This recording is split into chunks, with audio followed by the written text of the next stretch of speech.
de Maïmonide, le guide des égarés. Suite, chapitre 10. Nous avons déjà dit que toutes les fois que, dans ce traité, nous parlons d'un des noms homonymes, notre but n'est pas de mentionner tous les sens dans lesquels ce nom est employé, car ce n'est pas ici un traité sur la langue, mais nous mentionnons de ces divers sens ceux dont nous avons besoin pour notre but, pas autre chose. Du nombre de ces mots homonymes sont yarad et ala, car ces deux mots s'emploient dans la langue hébraïque dans le sens de descendre et de monter. Lorsqu'un corps se transporte d'un endroit vers l'autre plus bas, on dit yarad, descendre. Et lorsqu'il se transporte d'un endroit à un autre plus élevé que celui-là, on dit ala, monter. Ensuite, ces deux mots ont été appliqués métaphoriquement à l'illustration et à la grandeur, de sorte que, lorsque le rang d'un homme a été abaissé, on dit yarad, il est descendu, et lorsque son rang a été élevé en illustration, on dit ala, il est monté. C'est ainsi que le Très-Haut a dit, l'étranger qui sera au milieu de toi montera de plus en plus haut au-dessus de toi. Et toi, tu descendras de plus en plus. Deutéronome 28, 43.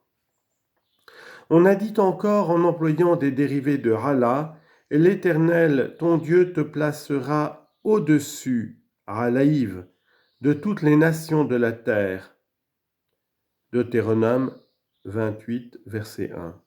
Et ailleurs, et l'Éternel éleva Salomon très haut, le Mahala, 1 Chroniques, chapitre 29, verset 25.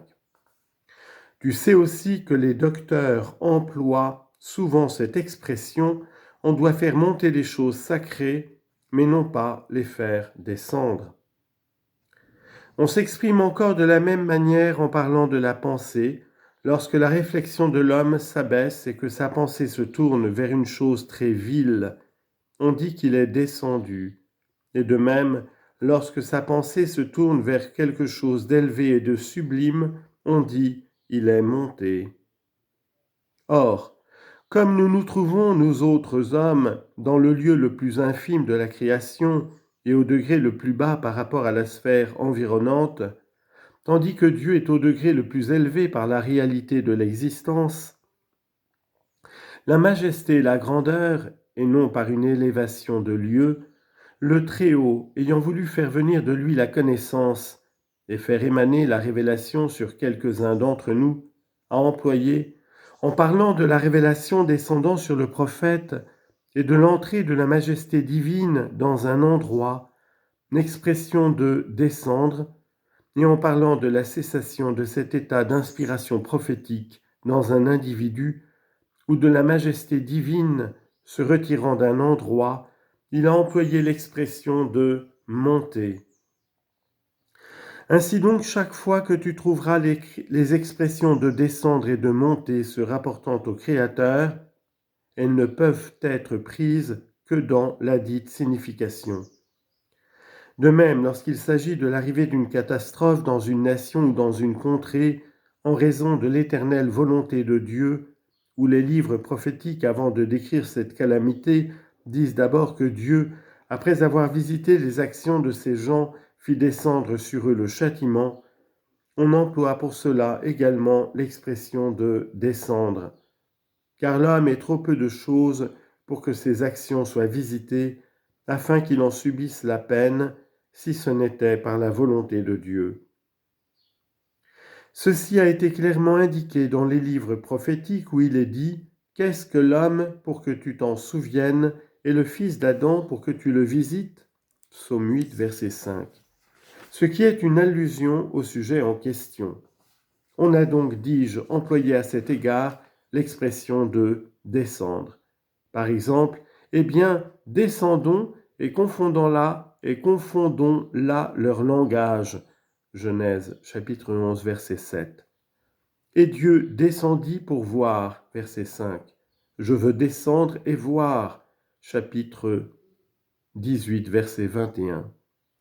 Le sens de tout ceci est l'arrivée du châtiment aux gens d'ici-bas. Quant au sens précédent, je veux parler de celui de révélation divine et d'anoblissement. Il se présente fréquemment. Par exemple, je descendrai et je parlerai. Nombre 11, 17. Et l'Éternel descendit sur le mont Sinaï. Exode, chapitre 19, verset 20. L'Éternel descendra devant les yeux de tout le peuple. Verset 11. Et Dieu remonta de dessus lui. Genèse, chapitre 35, verset 13. Et Dieu remonta de dessus Abraham. Chapitre 17, verset 22. Quant à ces paroles, et Moïse monta vers Dieu, Exode, chapitre 19, verset 3, elles ont le troisième sens, tout en énonçant en même temps qu'il monta sur le sommet de la montagne sur laquelle descendit la lumière créée. On lit en note, c'est-à-dire le sens d'une élévation de pensée que l'auteur a mentionné en troisième lieu. Et pour la lumière créée, c'est-à-dire une lumière créée tout exprès pour représenter la majesté divine. Fin de note. Mais elle ne signifie nullement que Dieu le Très-Haut est un lieu où l'on monte et d'où l'on descende. Combien il est élevé au-dessus de toutes ces imaginations des ignorants, j'ajoute, kabbalistes.